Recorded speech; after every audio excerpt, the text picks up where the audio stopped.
All right, welcome and thank you for joining. My name is Ashley Lusick, and I am a health educator for community health at Atlantic Health System. Today's webinar, Chuckles, Chortles, and Giggles, the benefits of laughter for seniors, is presented by Rebecca Abenante, Healthy Aging Coordinator at Atlantic Health System. Before we begin, I have a few announcements. This webinar is being recorded. All participants are muted. If you have a question, please use the Q&A for questions or the chat for comments. We will try and get through all questions at the end of the presentation. Are you or a loved one interested in smoking cessation? Atlantic Health System offers a free quit smoking program.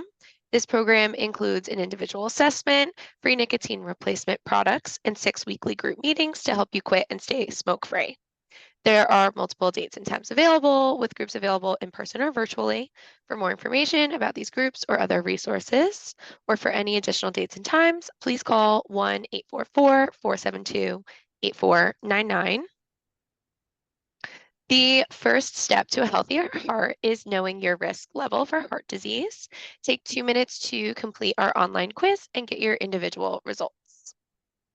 And without further ado, I will now turn things over to Rebecca.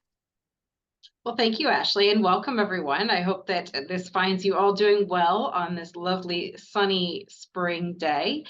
So today, we're going to be talking about the benefits of laughter. So my name is Rebecca Abenante. I coordinate the Healthy Aging program here at Atlantic Health System. I'm a social worker by background. I've worked with older adults and their families for a little over 20 years in a variety of different settings. And I think one of the things that why we talk about laughter being so important is that it helps us cope with all of the changes that may come along with the aging process.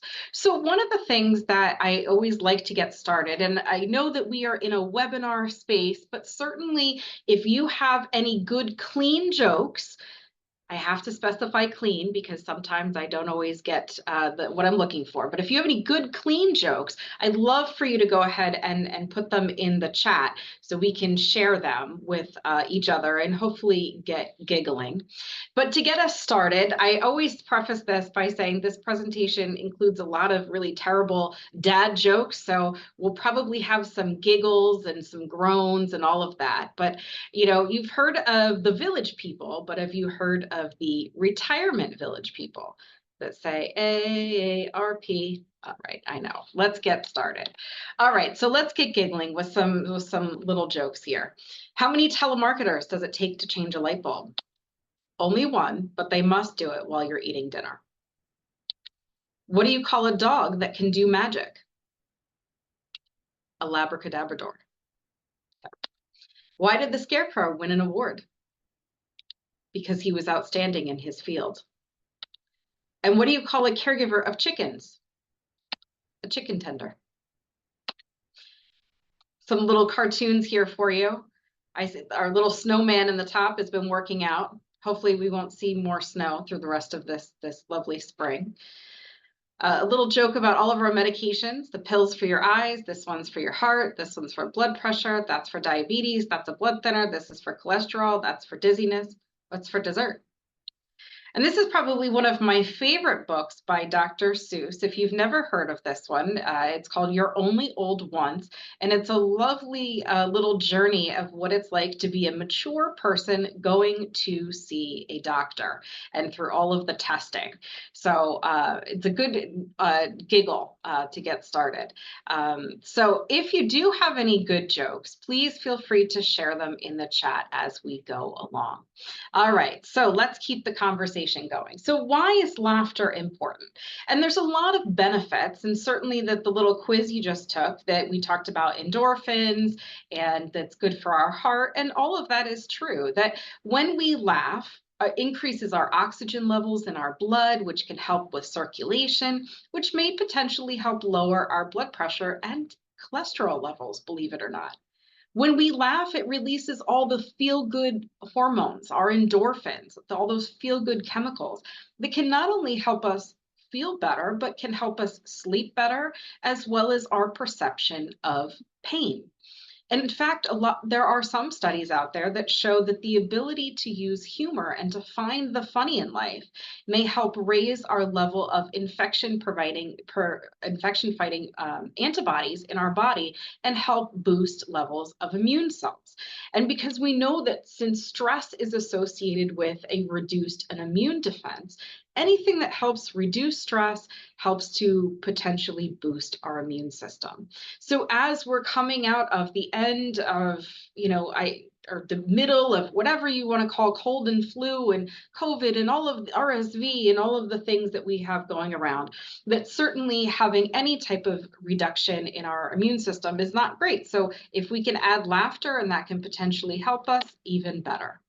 So, in addition to releasing all those feel good chemicals in our body, that when we laugh, it relaxes our entire body. That can help alleviate muscle tension, our feelings of stress.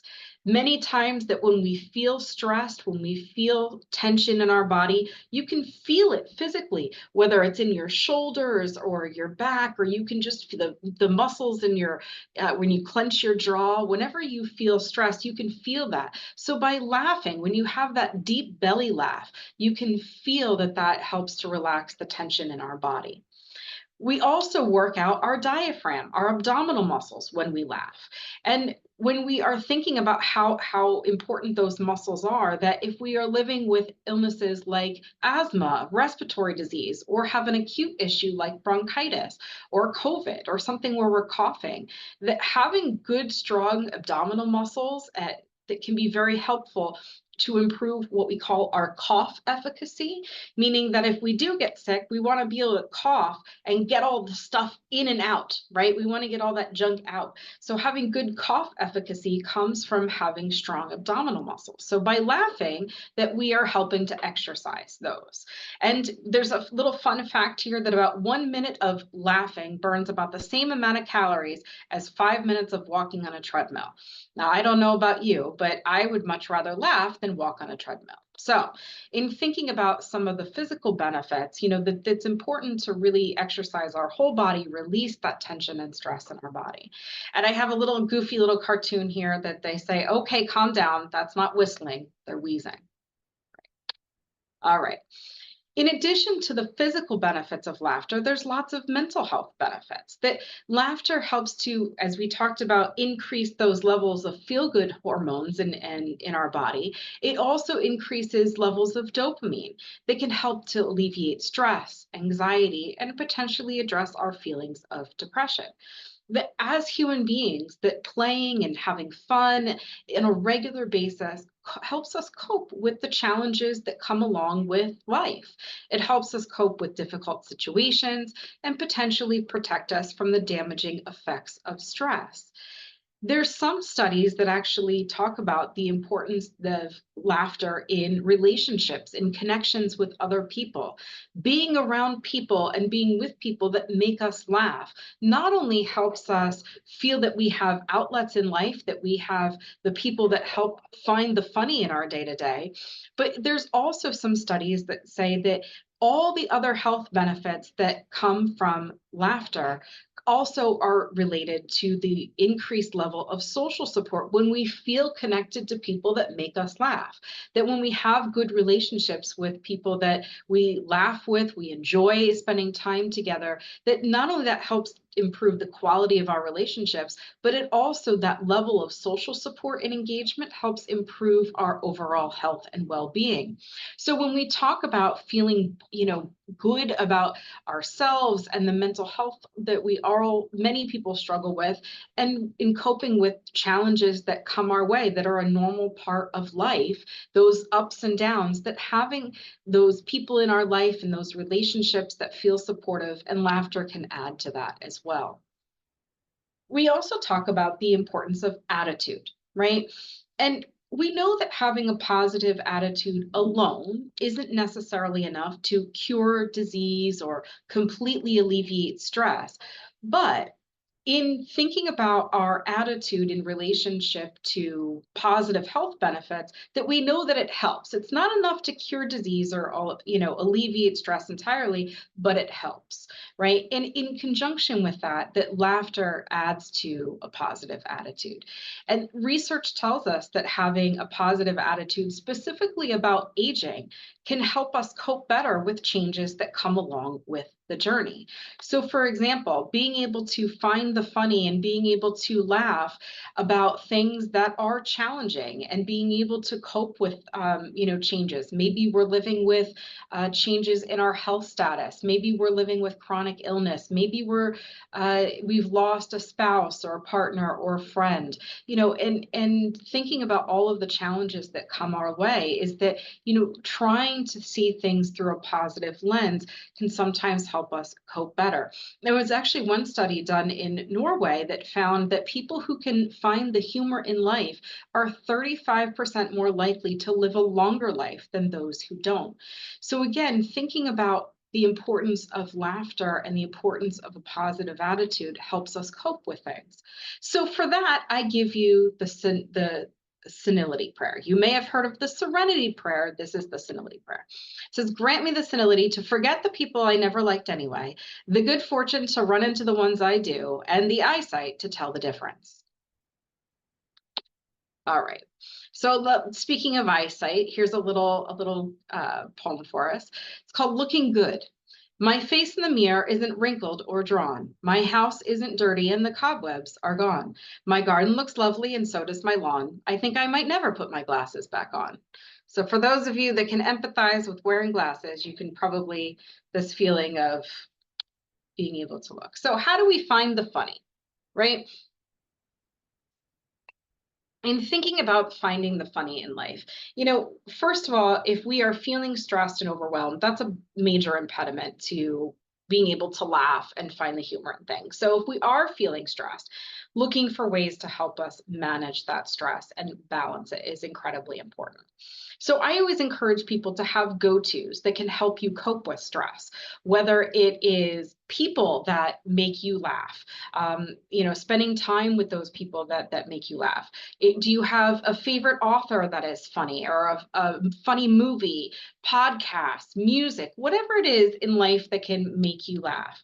Having a kind of a go-to kit of things that can make you laugh and help you alleviate some stress can be very, very helpful. Making laughter a daily part of your routine, making a conscious effort every day to do something that helps us find the funny can be really beneficial because we're making it part of our routine. And when we make something part of our routine, it's something that we are making time for every day that not only we could potentially look forward to, but also make sure that we have that time to alleviate stress and kind of building it into our day to day. So whether that's setting aside 10 or 15 minutes, whatever it might be, to do something that amuses you, something that makes you laugh a little bit, and what's interesting is that when we start to make this a routine, the more we get used to laughing, the less effort that we have to make. Again, if we're doing something every day that is part of our daily routine, like walking or going for having breakfast or doing something that's part of us taking good care of ourselves, that it becomes part of our daily life. And it's something that can help alleviate these levels of stress. So again, some other little goofy jokes for you. What did the traffic light, say to the car? Don't look, I'm about to change. What's Forrest Gump's password? One, Forrest, one. Did you hear about the two people who stole a calendar? They each got 6 months. I know, terrible, really terrible. All right, so in thinking about ways to find the funny, it's also important that we look for the silver lining, right? I think if anything, many people over our lifetime, we know that life comes along with challenges and, humanity, right? And being human can sometimes be absurd, and, there's lots of challenging moments in our life. And, while we may not be able to find the humor in the moment, sometimes that after digesting it and processing it, that sometimes that we're able to find the funny and find the silver lining, right? I always encourage people to look for the opportunity, try to look for, and that contributes again back towards that positive attitude. When something challenging happens to us, try to see the humor in it and the absurdity of it. That sometimes that can help, yourself and others laugh. Sometimes it can be helpful for you to process that event or something that happened, to try to see that silver lining and say, well, maybe that didn't go the way that I planned, but this situation turned into something different, and there's a little bit of something positive in that. I often say, especially the past few years living through a pandemic, many people have experienced challenges throughout their life, living through difficult times, and looking back and finding those moments that say, okay, you know what, where was the silver lining in those moments? The other piece is that, you know, we try not to dwell on negative things. Many times when I talk to my patients, that they'll say to me, when I ask them what kind of things they do, they like to watch the news. And the news is important, right? But in small doses, because if all we do is watch the news, we are absolutely convinced that the world is terrible, everything is awful and falling apart, and everything is on the brink of a crisis.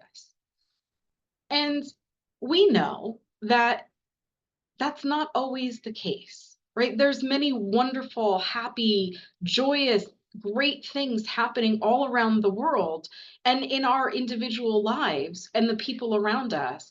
And sometimes, if we're only focused on the news is selling catastrophe, right? And that's what is news, unfortunately.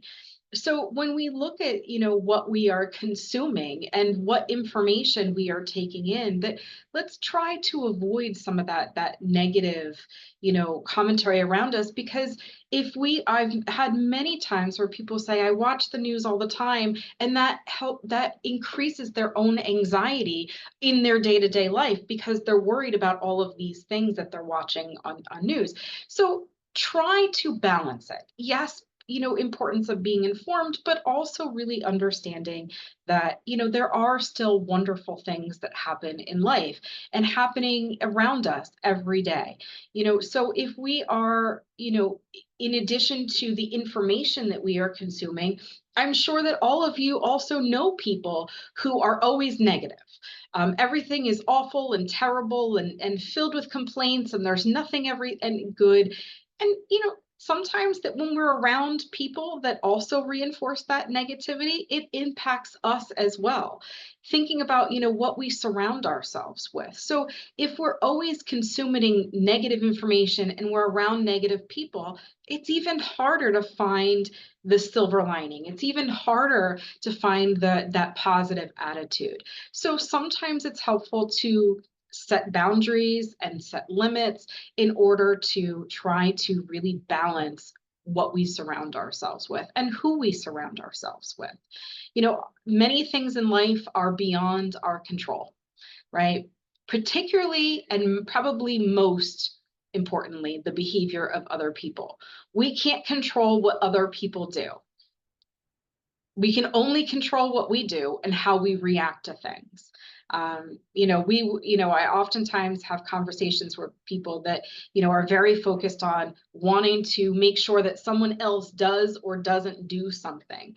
And I often tell people that we would love to be able to control what others do, but we can't. We can only control what we do and how we react to what that person is doing or saying or behaving or whatever it is. We can only, control our own behavior. So if again, we're always around negative people, or we're consuming negative information, or we're trying to control all of these things that we can't control, that's going to make it even harder for us to try to find humor in our day to day, or try to be able to manage our levels of stress. So setting boundaries, setting limits becomes incredibly important in trying to find humor in life. So some more terrible giggles here. My parents didn't want to move to Florida, but they turned 60 and that's the law. That's what Jerry Seinfeld said. When you're 20 and you drop something, you pick it up. When you're 80 and you drop something, you decide you don't need it anymore. Bifocals are the optometrist's way of saying, keep your chin up. And a fire hydrant has H2O on the inside and K9P on the outside. I know, terrible, terrible jokes. Another way, in addition to thinking about, finding those opportunities to find humor and finding those opportunities to be able to balance the negative things in our life and to manage stress, there's also a really wonderful form of exercise called laughter yoga. It's called Hasya yoga. I'm not sure if anyone has heard of this, but if you haven't, Hasya yoga is a type of yoga that blends yoga with laughter. We know that there are similar benefits between the practice of yoga and laughing, including decreasing blood pressure, potentially lowering anxiety, impacting our stress levels, and experience of depression. So there's some similar benefits. But what's really great about this particular type of yoga is that it combines light stretching. So we don't have to be, doing yoga, and so people think that they have to turn themselves into a pretzel to do yoga, and you don't need to do that. But this type combines light stretching, which can be adapted to someone who is seated, if that's something that's helpful, as well as prolonged voluntary laughter. So what do I mean by prolonged voluntary laughter? So when you laugh, right, that it's exercising those muscles. And many times that's a subconscious thing. You hear something funny, you see something funny, you laugh. But if you think about mimicking the sound and the experience of laughter, right, that ha ha ha ha ha, which I know sounds silly, right? That's what we mean by prolonged voluntary laughter, is that trying to force yourself to laugh. What's interesting is that our body, although it is brilliant and beautifully made in many different ways, our body can be somewhat dumb in the fact that when we voluntarily laugh, when we make ourselves laugh versus when we're laughing for real, our body can't tell the difference. So whether we are spontaneously laughing at something we find humorous, or we're forcing and doing this voluntary laughter that we're trying to force ourselves to do, we get the same benefits. We get the same mental health benefits, psychological benefits, because our body can't tell the difference between real or fake laughter. So the basic premise of Hasya Yoga is to combine stretching and movement with this prolonged voluntary laughter. So if, depending upon where you are, and I know we can't see each other, but certainly if you feel that, right now where you are, take a moment and we'll just kind of laugh together. And oftentimes what ends up happening in many of these types of classes is that because hearing other people make these ha ha ha ha ha kind of sounds, that ends up sounding funny, and people end up laughing for real in these classes. So I don't know if anyone has ever taken one of these. I believe that at one point in time that Atlantic, we did have a Hasya Yoga virtual class, I believe, in the past, that I'm hopeful at some point we'll be able to do again. But thinking about just sitting for a minute and going, ha ha ha ha ha, sounds kind of funny, and you end up laughing for real, even if you're doing it and sitting there. I hope you're laughing in your home, wherever you are, and you're laughing yourself, and maybe you've gotten a good giggle out of this, despite and maybe in addition to my terrible dad jokes, as I often say. All right. So one of the things that, and I know this is a relatively shorter presentation today, but I hope that you have found a little bit of an opportunity to laugh. One of my favorite little stories here comes from George Carlin. Now, if you know George Carlin, not all of his stuff is clean, but this is. And he said this about aging. Do you realize that the only time in our lives when we like to get old is when we're kids? If you're less than 10 years old, you're so excited about aging that you think in fractions. How old are you? I'm 4.5. You're 4.5 going on 5. You get into your teens, you simply jump to the next number. How old are you? I'm gonna be 16. You could be 12, but you're gonna be 16 eventually. Then the great day arrives and you become 21. Even the words sound like a ceremony. You become 21. Then you turn 30. What happened there? Makes you sound like bad milk. He turned. We had to throw him out. What's wrong? What changed? You become 21. You turn 30. You're pushing 40. You reach 50. Then you make it to 60. By then, you've built up so much speed, you hit 70. After that, it's a day by day thing. You hit Wednesday.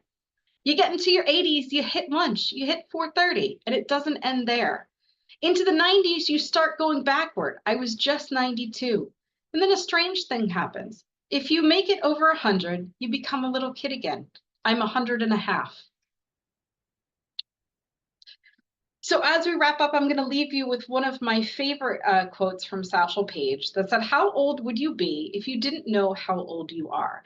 And I challenge you, to think about some days that number is a number, and it feels like a bigger number than it might be.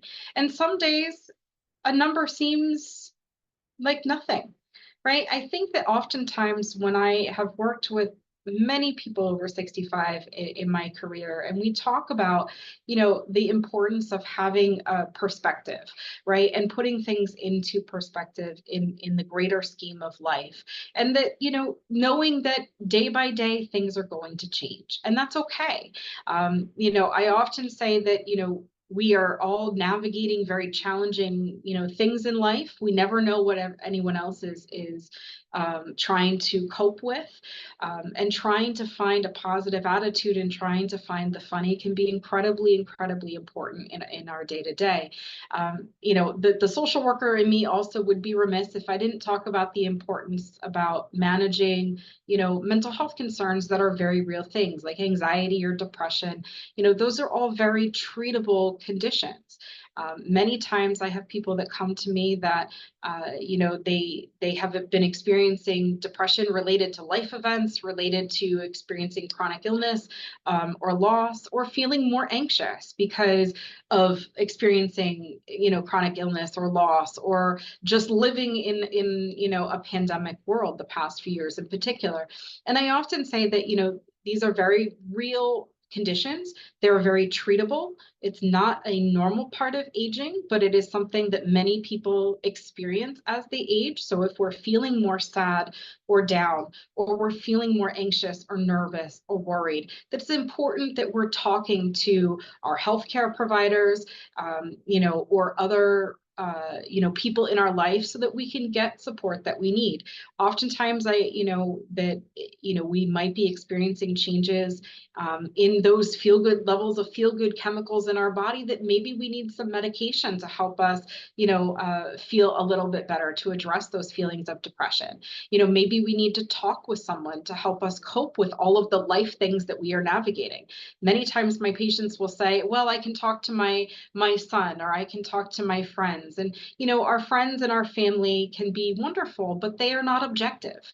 They have not objective third-party people that have no perspective. Our friends and our family, they love us. They are also maybe navigating their own challenges. So sometimes it's helpful to have a third-party objective person.